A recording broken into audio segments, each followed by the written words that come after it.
আদিবাসী শব্দের ব্যবহারে গভীর ষড়যন্ত্রের অংশ। আমরা পার্বত্য চট্টগ্রাম ছাত্র পরিষদ গভীর উদ্বেগের সাথে ক্ষোভ প্রকাশ করছি। সম্প্রতি গঠিত গণমাধ্যম সংস্কার কমিশনের সুপারিশকৃত প্রতিবেদনে দেশের সংবিধান ও প্রচলিত আইন লঙ্ঘন করে আদিবাসী শব্দ ব্যবহার করা হয়েছে।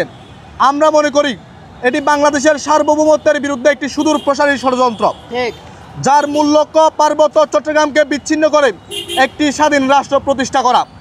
গত 5 আগস্ট 2024-এর গণঅভ্যুত্থানের মাধ্যমে স্বৈরাচার মুক্ত বৈষম্যহীন বাংলাদেশ গড়ার যে নতুন অধ্যায়ের সূচনা হয়েছে, তার প্রেক্ষিতে আমরা আশা করেছিলাম দেশ বিরোধী সকল ষড়যন্ত্র বন্ধ হবে। কিন্তু দুঃখজনকভাবে দেশের কিছু কুচক্রী মহল এবং সমতলের বাম গণনার সুশীল নামধারী ষড়যন্ত্রকারীরা আদিবাসী ইস্যু নিয়ে দীর্ঘদিন ধরে দেশের বিরুদ্ধে চক্রান্ত চালিয়ে যাচ্ছে। গণমাধ্যমে এই শব্দের ব্যবহার সাংবিধানিক স্বীকৃতি আদায় এবং চূড়ান্তভাবে পার্বত্য চট্টগ্রামকে বাংলাদেশ থেকে বিচ্ছিন্ন করার এই ভয়ঙ্কর পরিকল্পনা অত্যন্ত সুগঠিত। 2005 সাল থেকে সকল সরকার বাংলাদেশ ট্রাইবাল জনগোষ্ঠীকে আদিবাসী বলে আখ্যা দেওয়ার জন্য একের পর এক প্রজ্ঞাপন ও নির্দেশনা জারি করেছে। আদিবাসী বিষয়ক জাতিসংঘের ঘোষণাপত্র বাংলাদেশ স্বাক্ষর না করলেও বর্তমান সরকারের গণমাধ্যম সংস্কার কমিশনের সুপারিশে 194 পৃষ্ঠার প্রতিবেদনে 113, 146, 147 ও 148 পৃষ্ঠায় আদিবাসী শব্দের ব্যবহার করেছে।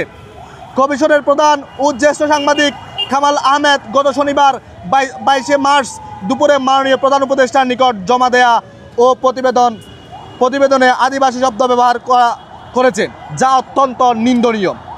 যদিও কোনো প্রজাতন্ত্রী বাংলাদেশ সরকারের তথ্য ও সম্প্রচার মন্ত্রণালয়ের টিভি 2 শাখা 19 জুলাই 2022 তারিখে প্রচারিত এক প্রজ্ঞাপনে গণমাধ্যমগুলোর প্রতি জারি করা এক নির্দেশনায় বলা হয়েছে, উপযুক্ত বিষয় ও সূত্রস্থ পত্রের পরিপ্রেক্ষিতে জানা যাচ্ছে যে বাংলাদেশের সংবিধান 5ম সংশোধনীতে বাংলাদেশে বসবাসরত বিভিন্ন ছোট ছোট সম্প্রদায় গোষ্ঠীগুলোকে উপজাতি, ক্ষুদ্র জাতিসত্তা, নৃগোষ্ঠী বলে আখ্যায়িত করেছে।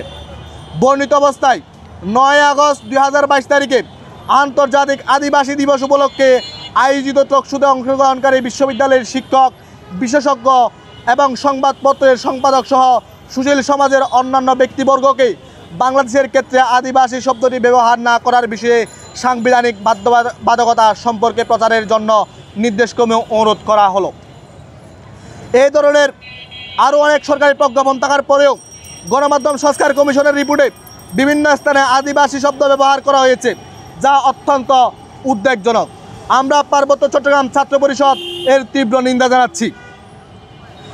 বাংলাদেশের 99% বেশি মানুষ বাঙালি, বাকি আনুমানিক 0.5% শতাংশ ক্ষুদ্র নৃগোষ্ঠী, যাদের মধ্যে চাকমা, মারমা, ত্রিপুরা, খেয়াং, মুরো, লুসাই সহ বিভিন্ন সম্প্রদায় রয়েছে।